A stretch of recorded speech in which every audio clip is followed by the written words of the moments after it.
Thank you so much. How do you feel about a 9 a.m. standing ovation? You guys rock. Thanks for being here at 9:15 a.m., by the way. Let's just start with, can you talk a little bit about how you came to the project, how you came to wanting to make this story?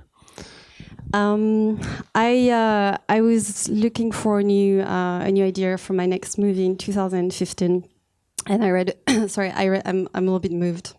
It's moving to see you standing up.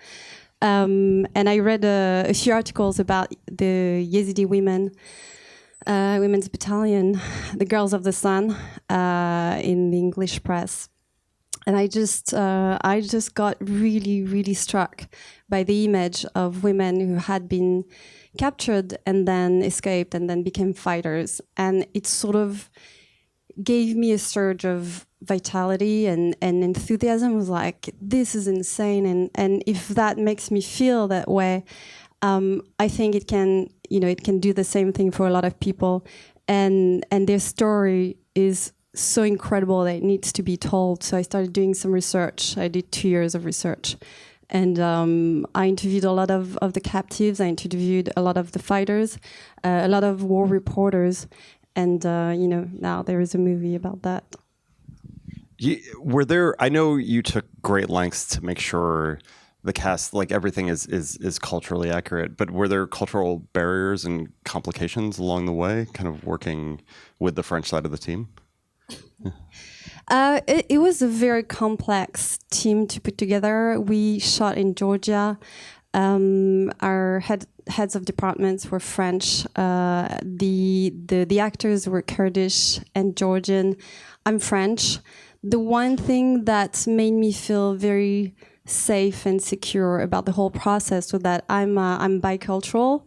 I'm French and Spanish originally, and I speak 3 languages. And language barrier is not a problem for me.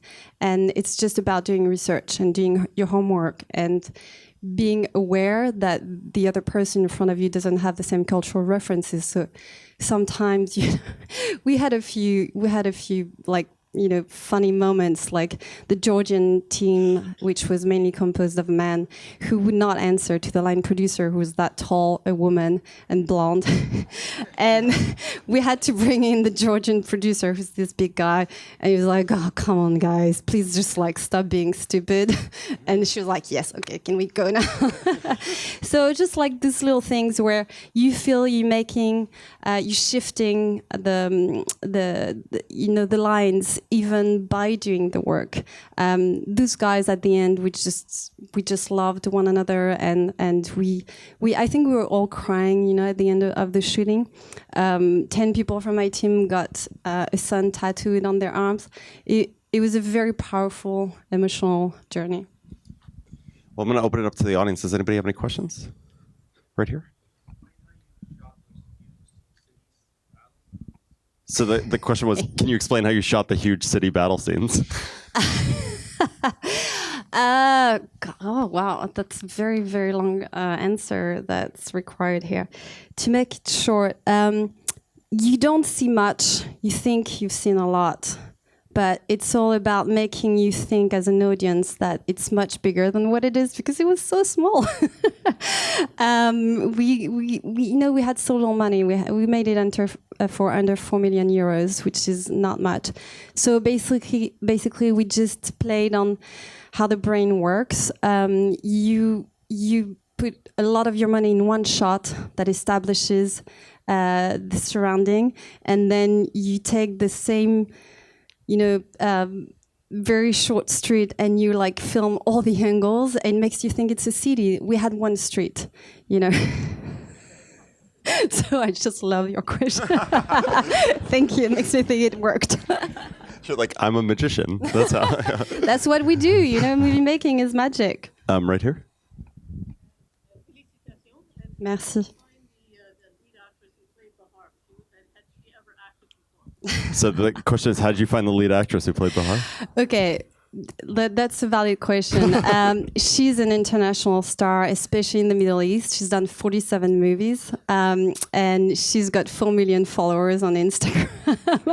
she's an experienced actress, but she has not been maybe taken. I mean, how to say it properly without sounding completely obnoxious. I think because she's very beautiful, a lot of the roles she was given, were a lot of times based on her beauty, and it was not in the conversation at all for this role. I needed someone who could speak French, Kurdish, who was a badass actress, who could carry, with her charisma, a whole team, and you would see her, and in an instant, you'd believe that she could, become a queen, and that's what she represented it for me. Right here.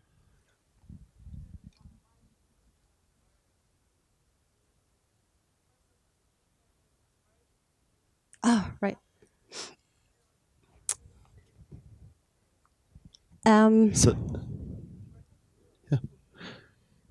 So the question was about the use of birds in the movie and the imagery. It's one of those things, movies have their own identity, it's their own entity in itself. The birds were not designed to become like a theme in the movie. They just happened. First of all, the canary, the yellow bird at the beginning with the female fighters. It's an anecdote that I was told. One of the war reporters arrived in a besieged city, and the commander had a canary in his hand, and he just remembered this as a very poetic moment. And I think poetry is part of death and war as well. The bird that flies through the blast and the explosion happened on set. We didn't do that. We're just there to film it. And we're like, what the fuck just happened? You're like, that's making it in the movie. Yeah. Exactly. I'm like, that's it. And my production designer, he's a little bit mystical. He's a fucking amazing guy. And he kept on putting birds everywhere and calling them azadi, which is freedom in Kurdish. And so all these things just sort of ended up being at the core of that thread. Back here. Thank you.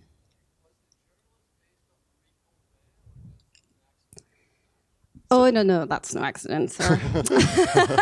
It's some sort of homage. I didn't. She unfortunately died in Homs in 2012 while covering.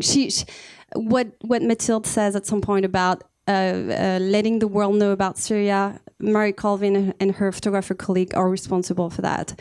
We owe it to her. She was one of the bravest war reporters that ever existed. And I wanted to pay an homage to her. My actress on top of it sort of weirdly looked like her. So I thought it was important. But it's also based on someone who's become my friend in the process, Xavier Muntz, who stayed 3 weeks in the besieged city of Sinjar. And did things I would never do. And the famous war reporter from the 1930s, Martha Gellhorn. Right here.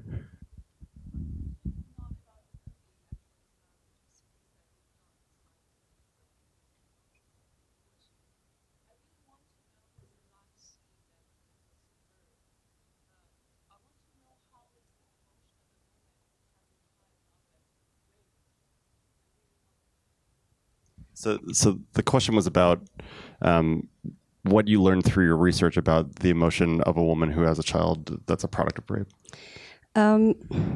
Well, first of all, I can't speak for them, but I can convey what I've heard, which is the problem in these moments, I think, is the same problem as any woman who becomes pregnant as a result of a rape. It's very, very conflicted because you're giving life at the same time as you're carrying the symbol of the denial of your identity. So I think it's a cognitive dissonance that must be, soul-wrecking I can only imagine. On top of that, you have the additional problem of the look of your community, of your own community upon you. It's really tough for these women. I've heard testimonies that the community says, they're taking care of them, but the reality is that it's hard for everybody. The violence is not just on individuals, it's on the whole community. And that living proof that it's still there and it did happen is makes it really hard to heal. Time for a couple more. Let's go here.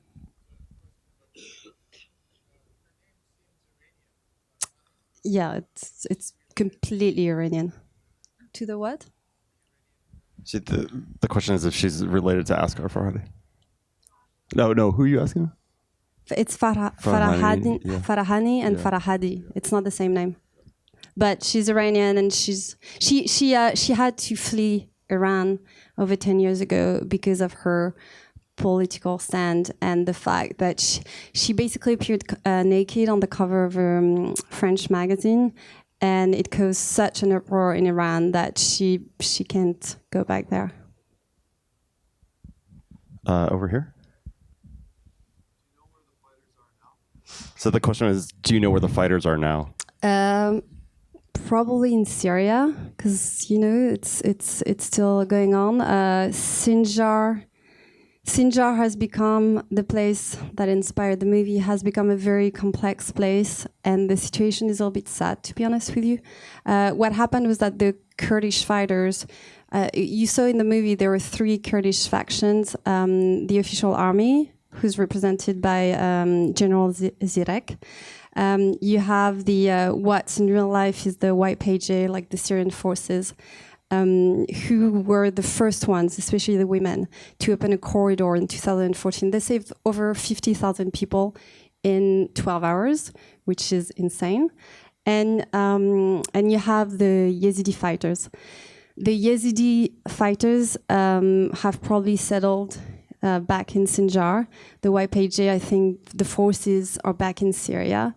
And there is a lot of political struggle within the Kurdish communities to see who's going to gain control of Sinjar, which is a strategic place.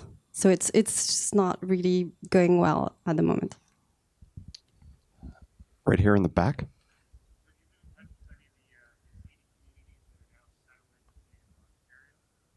Not at all. I was not aware. I know a young lady, Zina, who after escaping, she got a journalism grant and she's just settled in Winnipeg.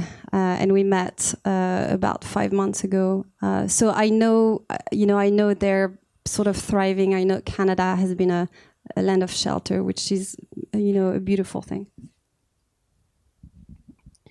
So we'll take one more right there.